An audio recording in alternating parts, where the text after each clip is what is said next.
मैंने आपको last class में क्वेश्चन दिया था, n³ + 20n वाला ट्राई किया था।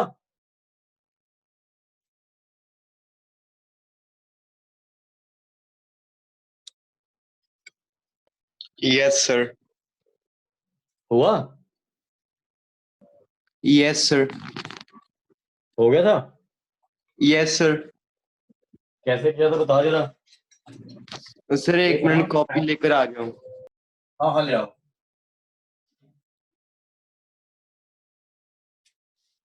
ये था ना n हमारा इवन इंटीजर था,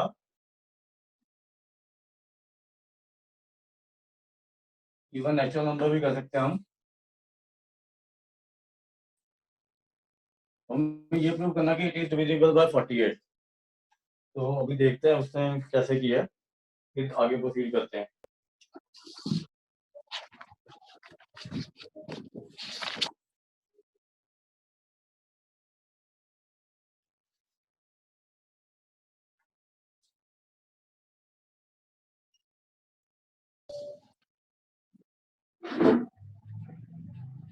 ये था ना क्वेश्चन हमारा।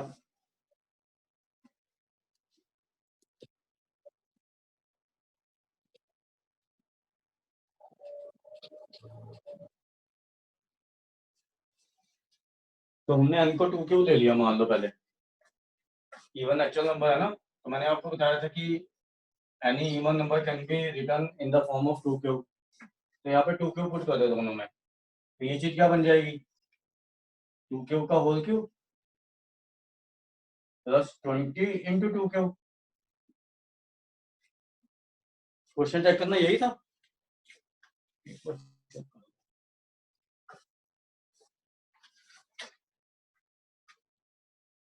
और कुछ था उसके साथ।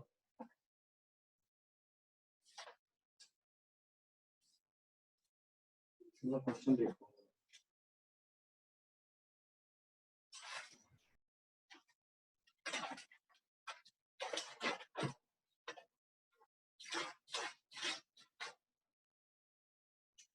यही था। तो इसको मल्टीप्लाई करो जरा, तो ये होगा 8k क्यूब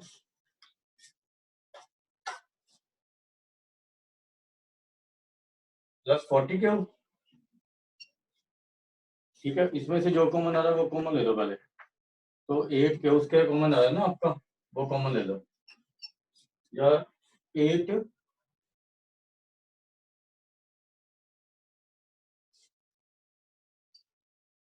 क्या उसके कॉमन आएगा। ठीक है, तो क्यू स्क्वायर कॉमन आया तो यहाँ पे क्यू प्लस 5 नहीं बच गया।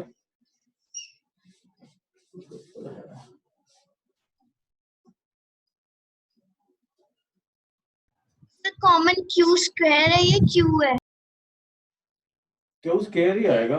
अच्छा क्यू आएगा कॉमन, ठीक है ठीक है, 8 क्यू आएगा ना इसमें से कॉमन, तो क्यू स्क्वायर प्लस 5 हो गया ना ये।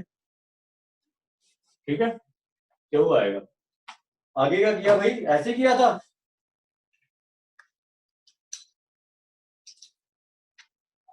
नहीं सर, सर मैंने 3q+1 वाला किया था कि every integer can be written as 3q+1। नहीं बट एवरी वो तो इवन कहाँ होगा, वो तो ऑड होगा। फिर हमें तो इवन एक्चुअल नंबर दिया हुआ ये n,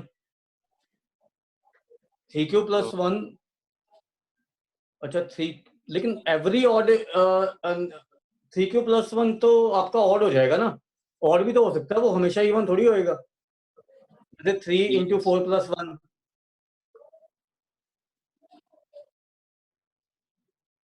ठीक है सर हम किसी जैसे इसमें हमने n को, सर इसमें हमने n को 2 क्यों माना है, वैसे हम अपनी तरफ से कोई नंबर नहीं मान सकते, जैसे 5 मान ले या 10 मान के हम इसे सॉल्व नहीं कर सकते। नहीं ऐसे नहीं कर सकते बच्चे, क्योंकि पता क्या, हम ये नहीं ले सकते कि कोई चीज किसी एक वैल्यू के ऊपर ट्रू है then it is true for every value. आप डिसअप्रूव कर सकते हो ऐसे कोई चीज को।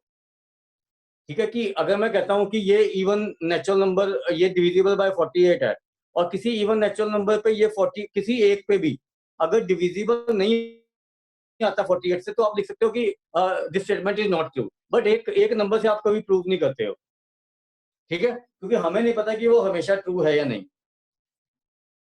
आई बात समझ? Yes sir.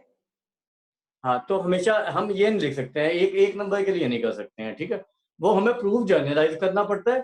डिसअप्रूव आप एक एग्जांपल से कर सकते हो किसी से भी, अगर वो स्टेटमेंट कहीं पर डिसअप्रूव हो रही है तो, ठीक है। जैसे जैसे मैं इसका एक अच्छा एग्जांपल देता हूँ आपको, जैसे ये n² + n+1 है, अभी आपने जैसे बात की ना, ठीक है। अब अगर मैं कहता हूं कि मान लो whether this statement is true कि for any natural number it is a prime number, मान लो ये स्टेटमेंट दे दी मैंने आपको, ठीक है। यस तो सर। अभी देखो, n को 1 पुट कर रहे हो तो प्राइम नंबर आ रहा है, n को 2 पुट कर रहे हो तो प्राइम नंबर आ रहा है, n को 3 पुट कर रहे हो तो प्राइम नंबर आ रहा है, और फिर मैं ये नहीं लिख सकता कि हाँ जी for every n it is a prime number. लेकिन अगर मैं किसी एक वैल्यू पे इसको डिसअप्रूव कर दूं ना, तो फिर ये ऐसा होगा कि ये प्राइम नंबर नहीं होगा, ठीक है, और ये एक वैल्यू पे डिसअप्रूव हो जाता है। समझ आई बात? After after very large number of values ये एक ना एक वैल्यू पे डिसअप्रूव हो जाता है, ठीक है। मेरे ख्याल से वो वैल्यू मुझे इतना याद नहीं है, 40 41 ऐसे कुछ होती है, तो वो आपको देखना पड़ेगा कि किस वैल्यू पे डिसअप्रूव होता है, बट ये डिसअप्रूव हो जाता है, ठीक है। लेकिन ये आप ये देखो कि जैसे अगर आप कैन भी पुट करोगे ना इसमें, then even it is a prime number. समझ आई बात? Yes sir. ठीक है, तो ये मैं आपको बताऊंगा कि किस वैल्यू पे डिसअप्रूव होता है, ये मुझे अभी सोचना पड़ेगा थोड़ा सा, ठीक है। अभी मैं आपको क्वेश्चन करते करते बता दूंगा, ठीक है। अब ये बताओ कि इसको आगे कैसे प्रोसीड कर सकते हैं हम 3q + 1 नहीं ले सकते थे एक भी, ठीक है, because it is not always, ये एक तो हमेशा ऑड नंबर नहीं रहेगा, किसी पे ये इवन हो जाएगा, किसी पे ऑड हो जाएगा क्यू की वैल्यू पे, but n = 2q is always even, ठीक है। अब Yes, आपने sir. ठीक है, समझ आ गई बात? तो अब आपने क्या करना है, एक आपने एक काम करना है, इसको ऐसे लिख लो,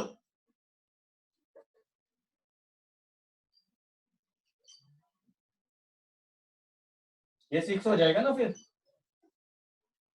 5 को हम लिख सकते हैं 6 - 1, 5 को बच्चे 6 - 1 लिख सकते हैं ना। तो अब मैं क्या कर रहा हूँ, ये टर्म अलग ले रहा हूँ इसके साथ, 8q के साथ, और ये टर्म अलग ले रहा हूँ, तो ये देखो ये नहीं बन जाएगा।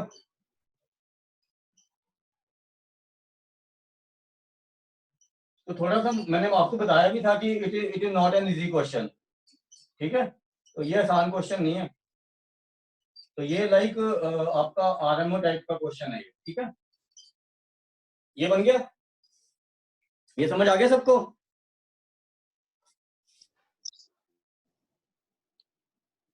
अब आपने एक लॉजिक लगाना है जो मैंने आपको बताया था, मैंने आपको बताया था कि 48Q कैसे आया?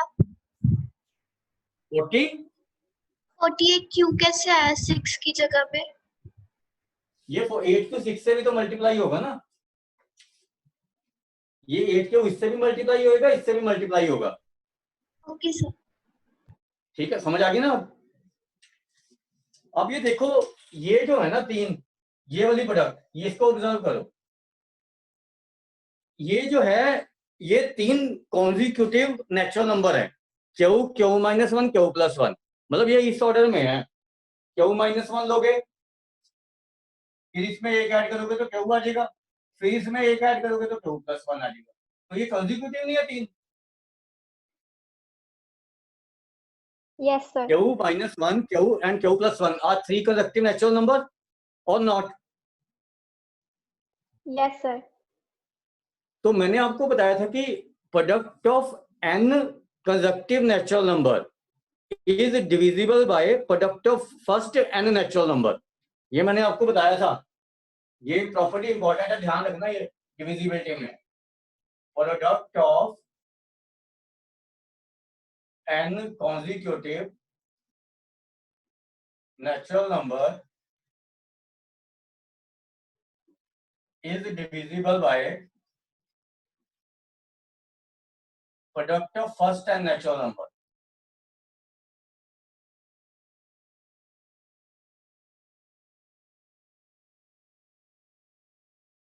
ठीक है, तो this I have told you in the last class.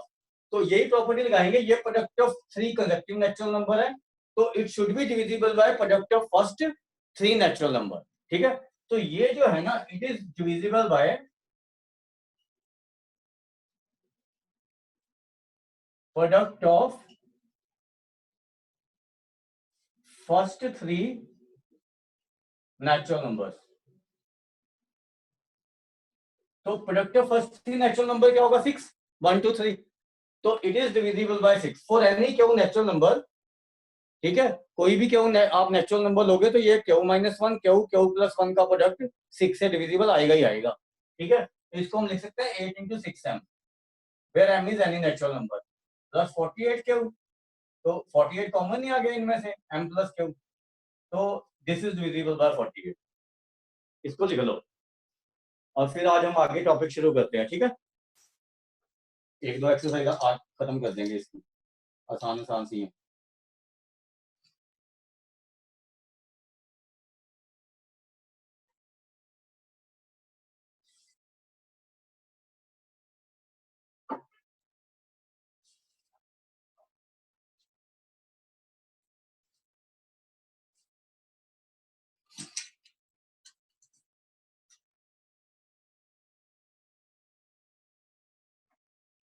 ये समझ आ गया सबको? Yes sir. हाँ, तो थोड़ा अच्छा क्वेश्चन है, तो ऐसे ऐसे क्वेश्चन मैं आपको बीच बीच में कराता रहूंगा सिलेबस के बीच में ना, तो दैट आपको थोड़ा सा एक्सपोजर भी मिले। राइट, तो अभी हम आगे शुरू कर दें फिर। Yes sir. हम थोड़ा सिलेबस की बात करते हैं अपने, जो आपको बोर्ड में क्वेश्चन आएंगे तो वो थोड़ा से पढ़ लेते हैं। और प्राइम फैक्टराइजेशन के ऊपर मैं आपको एक अच्छी चीज बताऊंगा कभी, आज या अगली क्लास में। ठीक है, चलो अभी अभी आपको जैसे आपको हमने पढ़ा था यूक्लिड डिवीजन लेमा। ठीक है, तो इसको यूज करके we can find HCF using Euclid division algorithm. ये करेंगे अभी, तो एक आधा क्वेश्चन नहीं करेंगे, बाकी आप प्रैक्टिस कर लेना। ठीक है,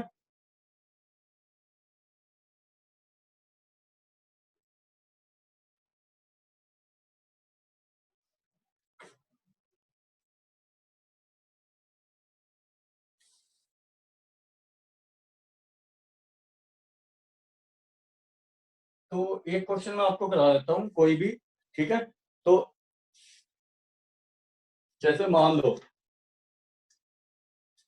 क्योंकि बुक तो थोड़ा सा ये आसान है, जैसे हमें इनका HCF निकालना है, एग्जांपल दिया NCERT का, यूजिंग यूक्लिड डिवीजन एल्गोरिथम, और फिर हम उससे निकालेंगे प्राइम फैक्टराइजेशन से। जैसे ये 2 नंबर दिए हुए हैं। ठीक है, तो सबसे पहले तो आपको बड़ा नंबर देखना ये है, छोटा नंबर ये है, तो आपने इसको A = BQ + R की टर्म में लिखना है, जैसे हमने यूक्लिड डिवीजन लेमा में लिखा था। ठीक है, तो आपको ये देखना पड़ेगा कि ये किससे ये नंबर जाएगा और रिमाइंडर कितना होगा। तो आप लॉन्ग डिवीजन से भी निकाल सकते हो, तो मैं सीधा लिख रहा हूँ। ठीक है, तो 1 2 5 7 6 जो है ना, वो मेरे ख्याल से 3 पे जाएगा, एक मिनट चेक कर लेते हैं। तो यस 3 पे जा रहा है। ठीक है, इसको ऐसे लिख लो 4052 × 3, और ये जो रिमाइंडर आएगा ना आपका, वो आएगा 420। ठीक है, तो ये मैंने वही उसी फॉर्म में लिखा, A = BQ + R। ठीक है, अब आपने नेक्स्ट स्टेप क्या करना है, ये जो 4052 आया ना, उसको इस रिमाइंडर से डिवाइड करना, और फिर A = BQ + R की टर्म में लिखना। ठीक है, तो हम लिखेंगे 4052। ठीक है, इसको 420 से डिवाइड कर दो, तो 420 × ये लॉन्ग डिवीजन से करना पड़ेगा वैसे आपको, क्योंकि ऐसे नहीं पता लगेगा। तो ये आपका आ रहा है 420 × 9, और रिमाइंडर आ रहा है 272। ये तो कर लोगे ना, इसमें तो कोई दिक्कत नहीं है। ठीक है, अब आपने 420 को 272 से डिवाइड करना है, तो 420 को लिखेंगे 272 × 1 प्लस रिमाइंडर देखो कितना आ रहा है,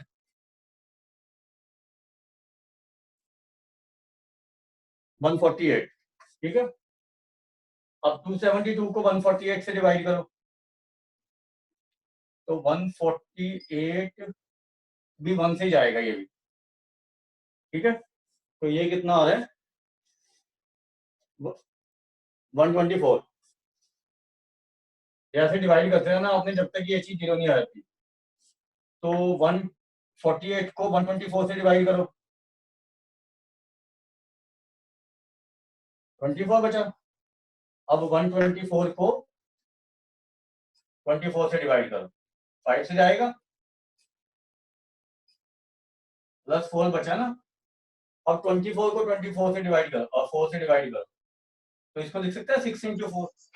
तो हम रिमाइंडर जब तक 0 नहीं ना आता तब तक आपने ऐसे डिवाइड करते हैं, ठीक है। मतलब आपको a equal to b cube plus r के टर्म में लिखते रहना है जब तक ये रिमाइंडर इज नॉट 0। तो यहाँ पे रिमाइंडर 0 आ गया तो ये आपका HCF आ जाएगा, ठीक है। तो 4 इज HCF, इनका HCF इज 4। तो ये जो प्रोसेस है इसको हम कहते हैं HCF using Euclid division algorithm.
हो गया बच्चे? Yes sir.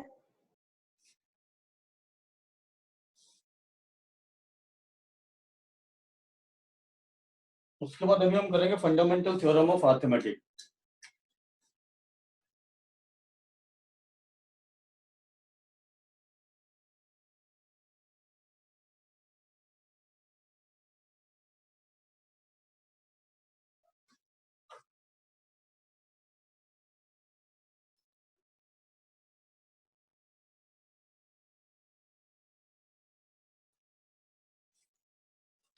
तो ये क्या स्टेट करते हैं हमारी फंडामेंटल थ्योरम ऑफ अरिथमेटिक, ये लिख लो इसका स्टेटमेंट। ये क्या कहती है कि every composite number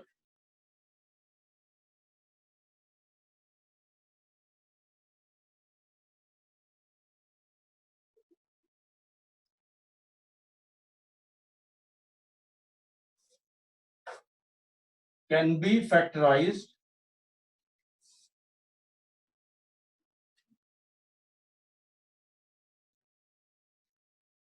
into prime factor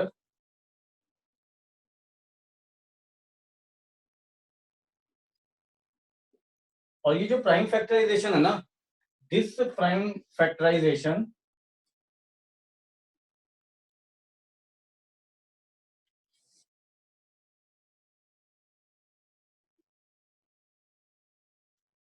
is unique apart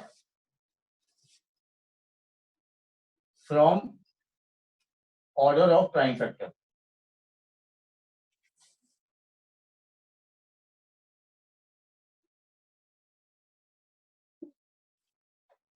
ठीक है। तो ये क्या कह रहा है कि अगर हम किसी भी कंपोजिट नंबर को प्राइम फैक्टराइज करेंगे तो वो प्राइम फैक्टराइजेशन सेम आएगी, सिर्फ प्राइम फैक्टर का जो ऑर्डर है वो अलग हो सकता है बस, अगर आप जैसे मर्जी लिखोगे उसको। जैसे मान लो आप कोई भी नंबर है, मान लो 180 है, इसको प्राइम फैक्टराइज करते हो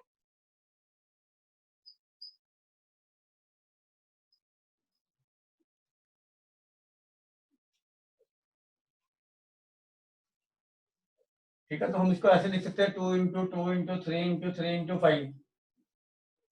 ठीक है, अब इसके और कोई फैक्टर नहीं बता सकते आप, मतलब और किसी तरीके से फैक्टराइज नहीं कर सकते। ठीक है, बस ऑर्डर डिफाइन कर सकते हैं, जैसे इसको ऐसे लिख दिया 2 इंटू 3 इंटू 2 इंटू 3 इंटू 5। इससे थोड़ी कोई फर्क पड़ा इसके और इसके प्रोडक्ट में।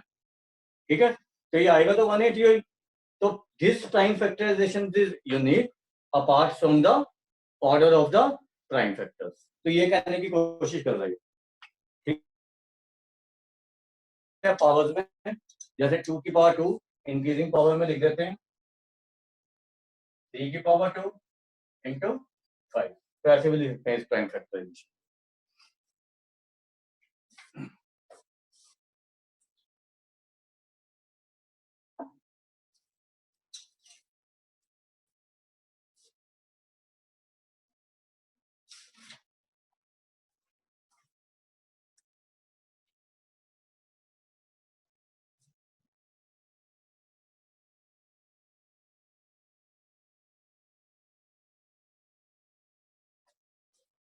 उसके बाद प्राइम फैक्टराइजेशन जो है इसको हम यूज कर सकते हैं to find LCM and HCF of a number, two और मोर नंबर्स।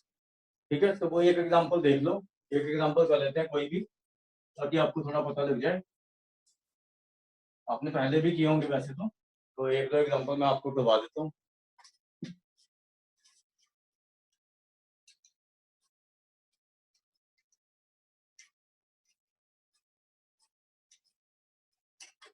जैसे ये है आपका, मान लो हमें 12, 15 एंड 21 का एलसीएम और एचसीएफ निकालना है।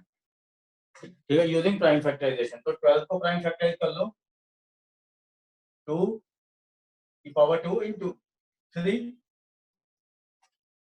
15 को प्राइम फैक्टराइज करो 3 इंटू 5, और 21 को फैक्टराइज किया 3 into 7।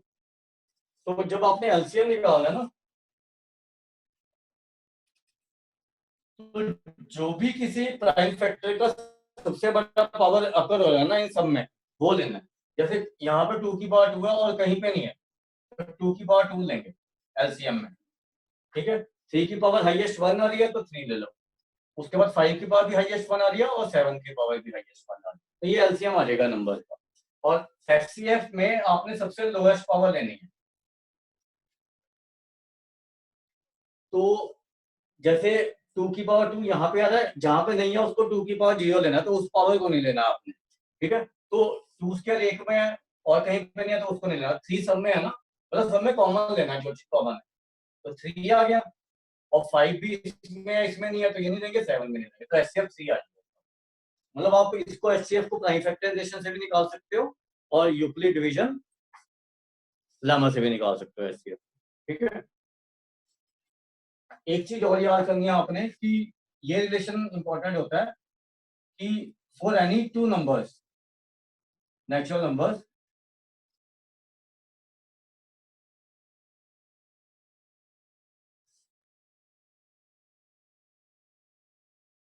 their LCM into HCF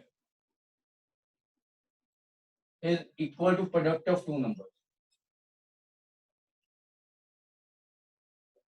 तो ये आप इसके लिए वेरीफाई कर सकते हो, और ये 3 के लिए 2 के लिए ही होगा, ये ध्यान रखना। ठीक है, एक ये वेरिफिकेशन कर लो एक में, जैसे एक्सरसाइज 1.2 है ना, तो उसका सेकंड का ये लिख ही देता हूं मैं। इनके लिए ये चीज वेरीफाई करो प्राइम फैक्टराइजेशन से, ये वेरीफाई करो इसके लिए। एलसीएम निकालो प्राइम फैक्टराइजेशन से, एचसीएफ निकालो, और फिर देखो कि प्रोडक्ट ऑफ टू नंबर के इक्वल आ रहा है उनका प्रोडक्ट, ये वेरीफाई कर लो एक क्वेश्चन।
हेलो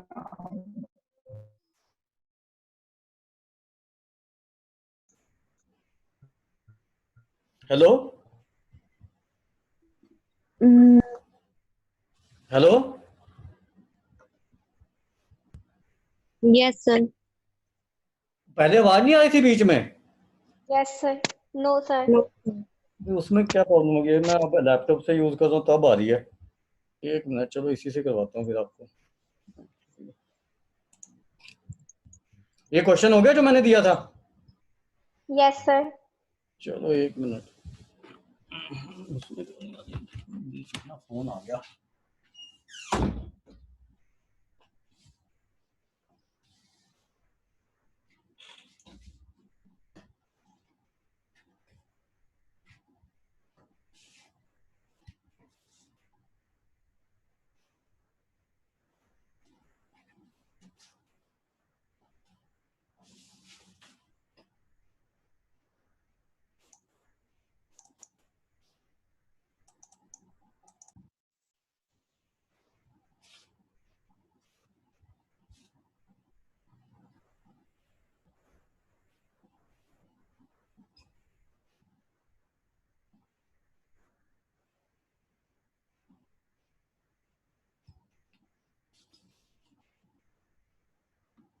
आ रही है आवाज अब? Yes, sir. Yes sir. ये चक्कर है कि मोबाइल में नहीं आ रही, तुम्हें इसमें आवाज आ रही है। चलो किसी से करवा लो। एक मिनट आ गया। वो ना जमीन सर ने फोन कर दिया ना, उसके कारण सारी गड़बड़ हो गई। बीच में पता नहीं क्या हो गया। चलो ठीक है, कोई नहीं।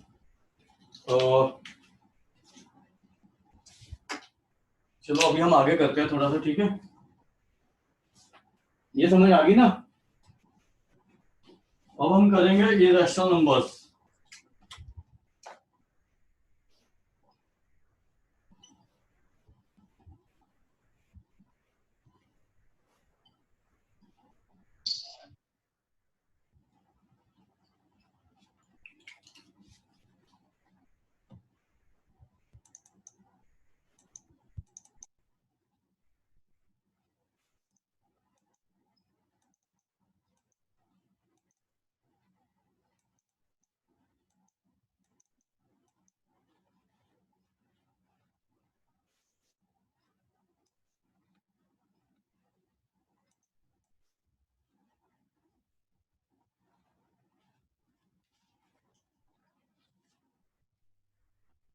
जैसे आपको इरेशनल नंबर तो पता ही है कि जैसे दीज आर नॉन रिपीटिंग,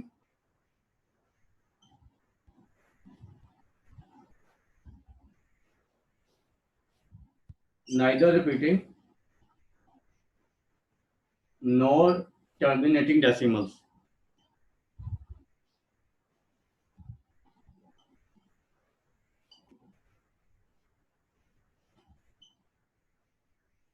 ठीक है? तो आपको जो चीजें याद करनी है ना इसके लिए, एक तो ये याद करना है कि अगर आप दो, एक रैशनल और इरेशनल को सम या डिफरेंस करते हो, sum and difference of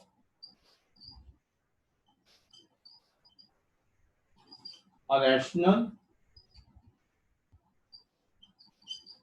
and irrational number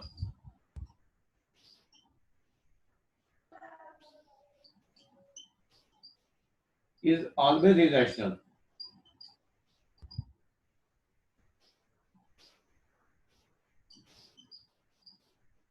ठीक है, ये लिख लो एक तो। उसके बाद आप लिखो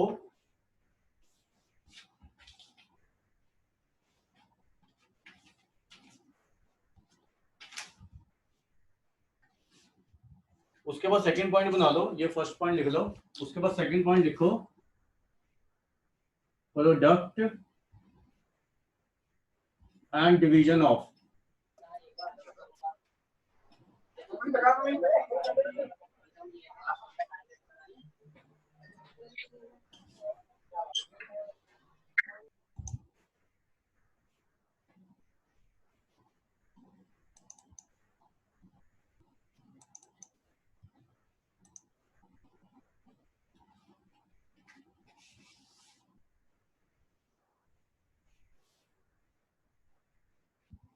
बच्चों सबको आपको ये दिख रहा है, वीडियो दिख रहा है ना यहाँ पे?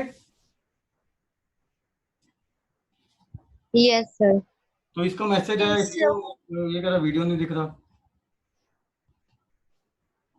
प्रोडक्ट सर बीच में ब्लर हो रहा है, है? ब्लर हो रहा है बीच बीच में। नहीं नहीं, वो तो मैं इधर उधर होता हूँ तब होता है ना, वैसे तो चल रहा है ना सही। अभी तो क्लियर है यस सर। देखो। Yes sir. वो तो मैं जब इधर होता हूँ तब हो जाता होगा ना, वो फोकस चेंज हो जाता है ना। कोई नहीं, अभी आप कर लो। प्रोडक्ट एंड डिवीजन ऑफ, पता नहीं वो नवीन सर की कॉल आई है ना, उसके कारण गड़बड़ होगी सारी बीच में। वो आवाज भी अब दूसरे लैपटॉप से आ रही है एक्चुअली, है ना आपको। Product and division of an irrational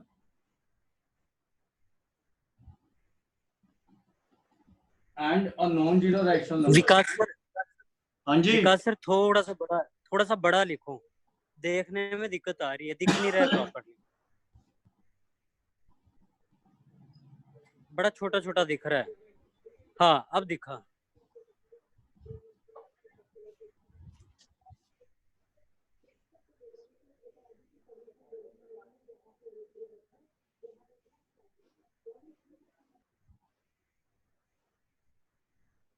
ये लिख लो 1 पॉइंट, ठीक है। फिर 1 पॉइंट और लिखवाता हूँ।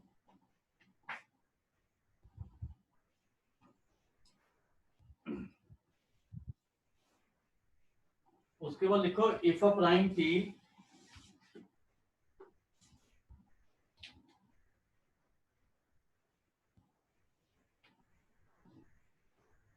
if a prime t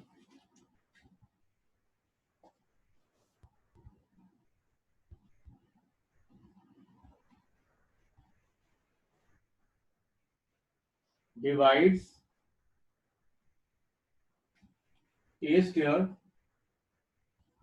then it also divides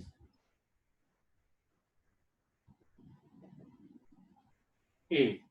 तो ये आपने 2-3 प्रॉपर्टी याद कर लेनी है इसमें ना।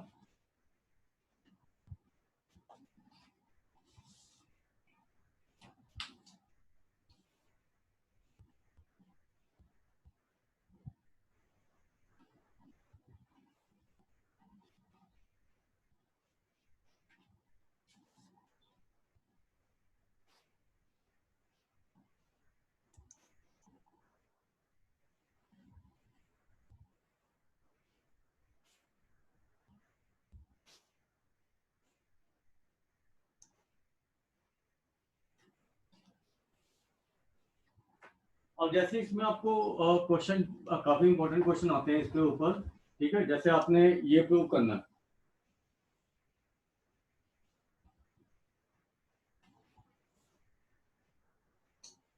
जैसे मान लो हम ये प्रूव करते हैं, ये प्रूव करना, प्रूव दैट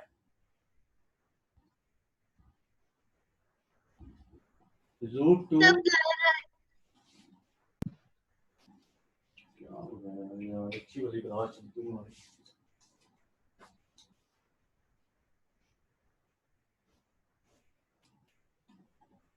कैमरे पे कुछ आ गया होगा, और ठीक है। Yes sir. अभी और क्लियर हो जाएगी।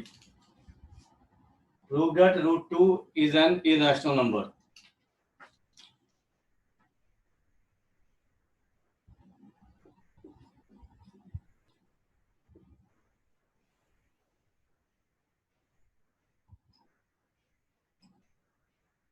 तो ये हम कॉन्ट्राडिक्शन से प्रूव करते हैं, ठीक है। तो मान लो हम ये ले लेते हैं, late √2 is not an irrational number, so it is a rational and it can be written of the form r by s।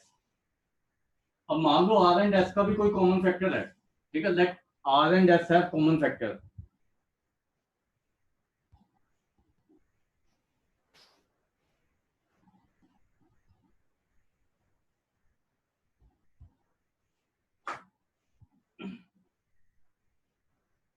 ठीक है, तो हमने इसको लोएस्ट टर्म में बना के ये a बाई बी लिख लिया, क्योंकि कैंसिल कर सकते हैं ना फिर।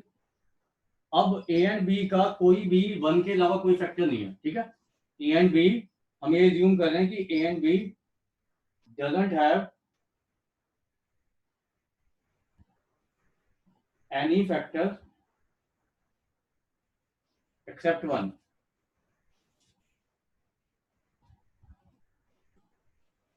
ठीक है, तो अब हम क्या कर रहे हैं, इसको इधर लेके जा रहे हैं बी को। ठीक है, तो हम ए को √2 भी लिख सकते हैं।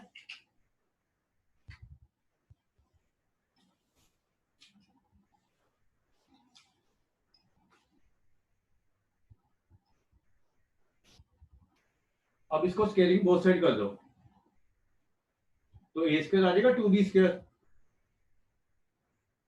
ठीक है, तो मैंने आपको बताया था कि जैसे अगर ये जैसे 2 इंटू बी स्क्वायर है, तो ए स्क्वायर 2 ए स्क्वायर को डिवाइड करेगा और बी बी उसको डिवाइड करेगा। ठीक है, तो बी तो डिवाइड कर ही नहीं सकता, मतलब 2 इसका फैक्टर है, तो इसका मतलब हुआ कि 2 डिवाइड ए स्क्वायर।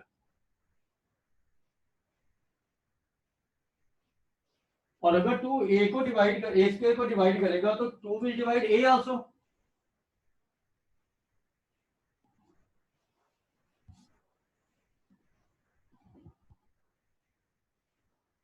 ये भी बताया ना मैंने, अगर अगर कोई प्राइम नंबर ए स्क्वायर को डिवाइड करेगा तो वो प्राइम नंबर ए को भी डिवाइड करेगा। ठीक है, तो हमने अगर 2 ए को डिवाइड करता है तो ए को हमने लिख लिया 2c। ठीक है, और ए का वैल्यू पुट कर दिया ये √2b यहां से, तो ये लिख लिया हमने √2b। ए का वैल्यू √2b है ना, तो ये 2c आ गया। अब इसको स्केलिंग कर दो, तो स्केलिंग करके क्या आ जाएगा, 2b square equal to 4c square. तो ये 2 कैंसिल कर दो, तो आपके पास आ जाएगा b equal to 2c square.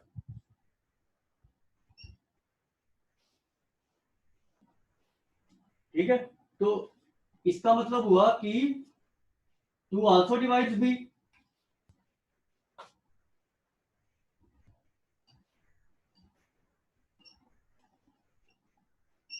अभी हमने प्रूव किया था कि 2 ए को डिवाइड करता है, और यहां से हमारा आ रहा है 2 डिवाइड्स बी, जबकि यहां हम कह रहे हैं a and b doesn't have any common factor.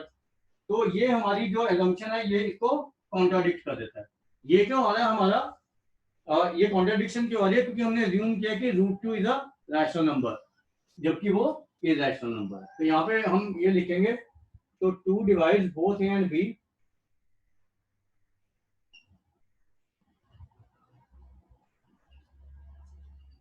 which is contrary to the fact a and b doesn't have any factor except one। ठीक है,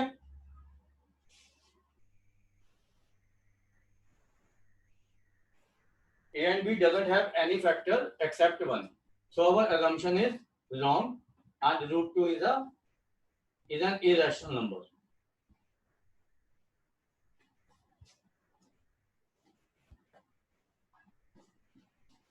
यहाँ पे देखो 2 divide both a and b which is contrary to the fact a and b doesn't have any factor except one। ये चीजें लिख देनी है आपने। ठीक है, so our assumption that √2 is a rational number is false। ठीक है, and if it is not a rational number then it is an irrational number, क्योंकि दो ही केसेस होते हैं उनके, रैशनल और इरेशनल। ऐसे प्रूव करो √3 is an irrational number। ये प्रूव करो √3 is an irrational number।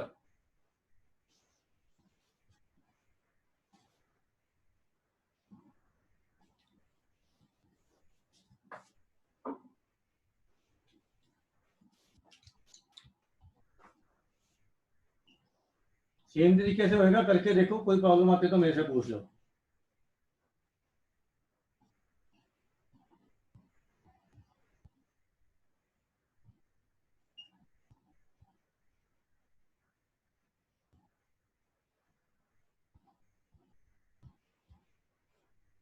लिखना ऐसी है जैसे मैंने लिखा है।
कर रहे हो बच्चे?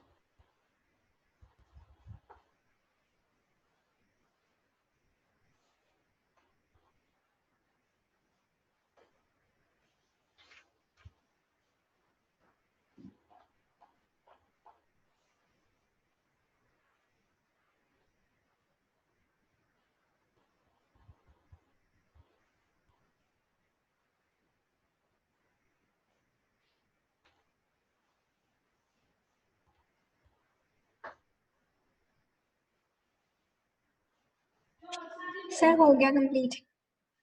हो गया ना? तो उसके बाद आपको कैसे क्वेश्चन आ सकते हैं इसमें, वो भी आपको कॉन्ट्राडिक्शन से ही करने हैं। एक आधा क्वेश्चन और करते हैं, ठीक है? जैसे आपको ये प्रूव करना है,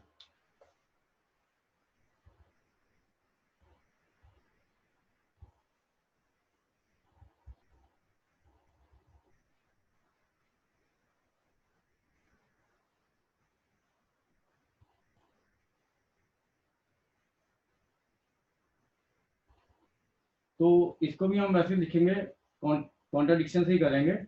मान लो ये रैशनल नंबर है, तो ए एंड बी क्या हो जाएंगे? इंटीजर्स।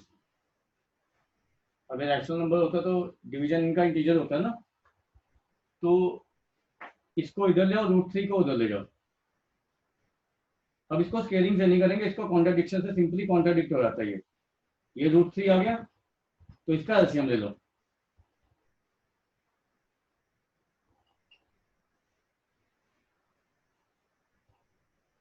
अब आपको ये पता है कि अगर हम दो इंटीजर को प्रोडक्ट करते हैं तो इंटीजर आएगा, उनका सम लेते हैं, डिफरेंस लेते हैं दो इंटीजर का, तो हमेशा इंटीजर ही आता है, ठीक है?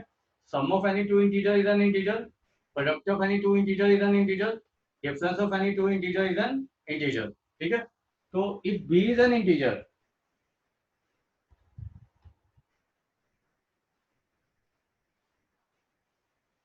तो 5b भी इंटीजर होगा।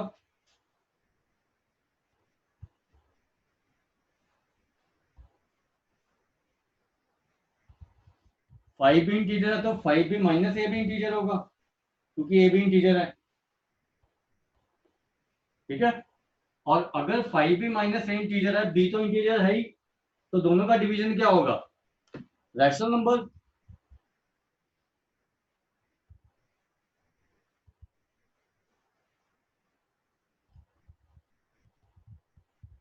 ये चीज इम्प्लाई करता है ना ये। और अगर 5b माइनस ए बाय 5 रैशनल है, तो इसका लेफ्ट हैंड साइड रैशनल हो गया और राइट हैंड साइड इरेशनल है, √3, ठीक है? तो वो आप ये अज्यूम करोगे कि √2 √3 √5 वाली इरेशनल ऐसे क्वेश्चन में, मतलब वो आपको गिवन है, ठीक है? तो ये आपका इरेशनल होगा, ये रैशनल, तो कॉन्ट्राडिक्शन होगी ना। तो दिस कॉन्ट्राडिक्ट अवर फैक्ट कि √5 minus √3 is a rational number, so it is an irrational number, right? आगे समझिए।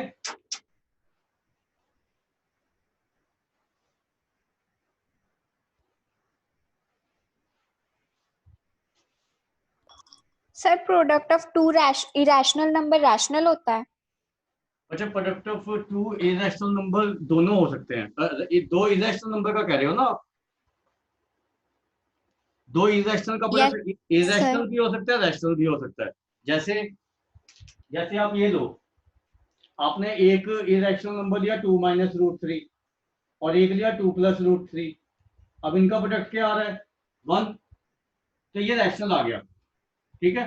और उसके बाद आपने एक इरेशनल लिया √3 और एक इरेशनल लिया √5, तो इन दोनों का प्रोडक्ट इरेशनल आ रहा है, √15, ठीक है?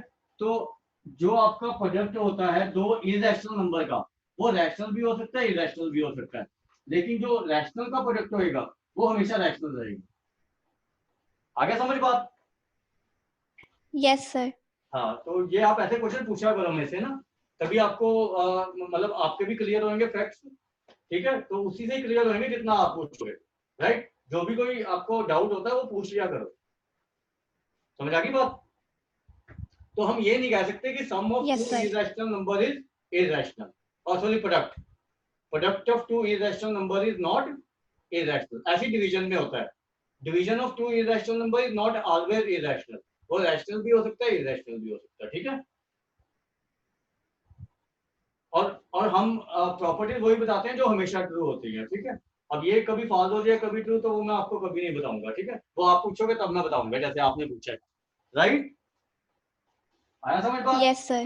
हाँ, तो अब आप ऐसा करोगे, इसकी थोड़ी आसान सी एक्सरसाइज कर लेना रियल नंबर की, सारी ही आसान है वैसे तो you can complete up to 1.2 अभी, राइट। Okay sir.